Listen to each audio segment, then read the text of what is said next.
Contrary to imagination, and while we expected the story of Kratos and God of War in Norse to become a trilogy, Ragnarok will be the last station of the God of War in Scandinavian mythology.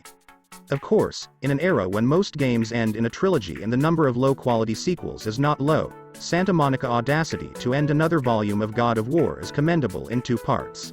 Even given that it brings indescribable pleasure to many enthusiasts of this series of repetitions and regaining control of Kratos, the Santa Monica studio is set to close the Norse mythology case for any reason.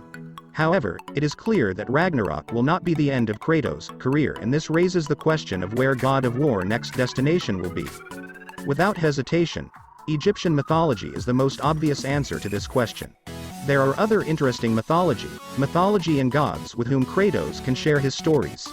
Japanese gods, for example, can open the way for making a game mixed with trepidation, and as is expected to flow through the next episode of Pokémon in Africa, this option is also available for Santa Monica. Of course, it is true that the gods of Egypt and Egypt are in African, but they mean the African gods, Anansi, Spider or Mbamba. In addition to the above, there are still other gods who could be Santa Monica's next option to make a new episode of God of War games, but Egyptian mythology can be considered the most obvious option. In fact, this option seems likely because it was raised even before God of War 2018 game development. At the time, most of the game's developers intended to go to Egyptian mythology, but after all, it was Thor and his children who came up against Kratos. However, it is clear that members of the Santa Monica studio have a keen interest in Egyptian mythology. On the other hand, we must not forget that in the official God of War comics released last year, Kratos met with the Egyptian gods to determine that Egypt remains the most likely option to make the next part of the series a masterpiece. Altogether, the next rival of Kratos will most likely be the Egyptian gods, but again, the possibility of releasing a trailer of Kratos' conflict with the Uruguayan gods or even other gods in the years to come should not be overlooked. On the other hand, the significant differences between Norse and Greek mythology and Egyptian mythology could be a key strength of the next game of the series. The desert lands with Egypt's sandstorms will not only have a huge contrast to the winter climate of Asgard and other frozen areas of Norse, but also allow the Egyptian gods to have enormous bodies. Sekhmet, with its cat face in Egyptian mythology, is known as the goddess of war, and as a result, the opposite of Kratos in this game will be hypothetical. On the other hand, she is also the god of healing, and this marks another great contradiction between her and Kratos.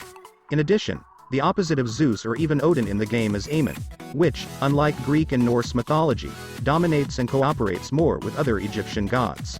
Then, it comes to Ra, known by the Falcon series as the sun god in Egyptian mythology.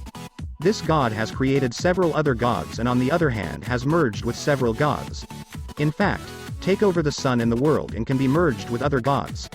Now imagine what Santa Monica can't do with him. Above all, it seems that Kratos' tackle and in itself can be a complete saga. Moreover, merging with the Ammon and becoming Ammon-Ra, the god of the gods, could be another reason why the battle of Kratos is epic with him. Finally, it is obvious that any mythology involving the gods could be God of War's next stop. In the meantime, ancient Egypt is almost known as the next destination for Kratos. Eventually, given that the Santa Monica studio has always had a special and unique look at the different layers of mythological fiction, the gods of Egypt can be more and more an attractive option for the next God of War.